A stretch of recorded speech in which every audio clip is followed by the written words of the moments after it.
This is a message for the leadership of YouTube. Frankly, I probably could have called you privately, but I think it's better to just talk about this in the open on this particular issue.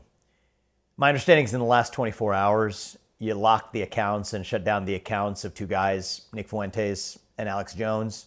They have big followings on the American right. I think it's better if you just unlock those accounts and let the guys be heard.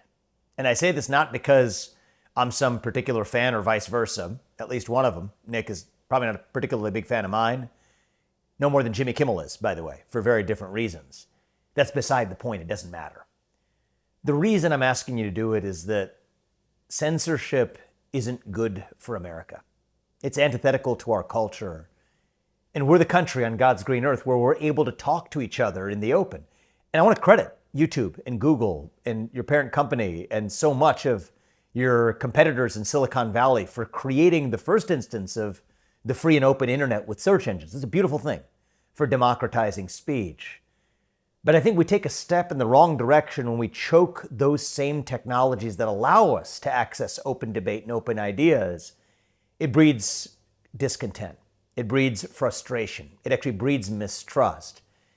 If you tell people they can't speak, that's when they scream. And if you tell people they can't scream, that's when they tear things down. So I think free speech is a precondition for peace. It's a precondition for the scientific method. It's a precondition for our shared unity, our shared national identity as Americans.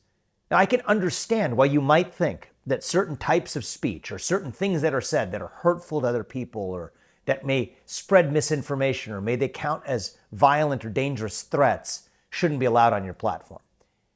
I personally take a broad view of what type of speech is an expression of an opinion that's protected, but that's a separate discussion about whether somebody says a particular thing that you think doesn't belong on your platform. That's one category of speech moderation. There's a different category of saying that you may demonetize certain people. You're not going to pay them, that even if they're able to speak on your platform, it's not necessarily their right to be paid for doing so or putting advertisers next to their name. That's a separate discussion. Personally, I don't like any of those forms of speech suppression as a general matter, but at least those are discussions that reasonable minds can have.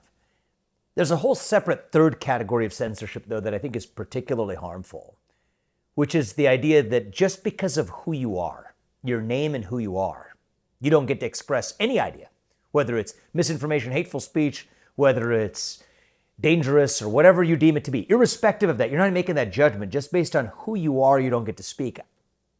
I think that breeds mistrust. I don't think that's good for our country. There's legal arguments to be had.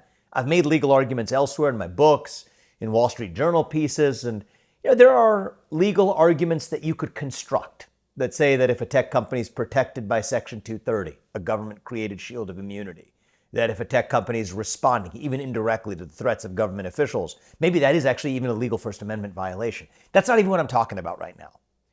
What I'm talking about is not a legal point, it's just a cultural point. It's the question of whether this is good or bad for America. And I think we live in a moment right now where when we tell people, whether it's the government or even a powerful company, when you tell people that because of who you are, you deserve not to be heard, I think that actually divides us. Even if it's done with the best of intentions of thinking it brings most of the rest of the country together, in the long run, it actually throws kerosene on the very flame you were trying to quash.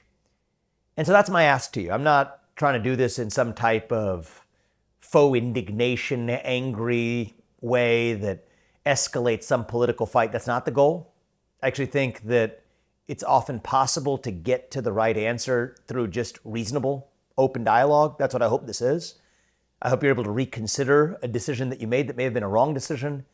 And I think we need more space as a country when people do make a wrong decision to be able to be given an off-ramp, to be able to say that, you know what, after thinking about it, yeah, we agree, we're persuaded that all else equal, even though we intended well, we ought to let people speak and be heard. That's what I hope happens here. And so my ask is, and again, speaking as a guy who, from Jimmy Kimmel to Nick Fuentes, probably don't like me very much, I don't care. That doesn't matter. It's not what this is about. It's not even about the content. It's about the principle. I'd ask you to restore the accounts of those guys, and believe me, it will be a down payment on beginning to reunite this country, a project on which we have yet a very long way to go. Thanks a lot for considering.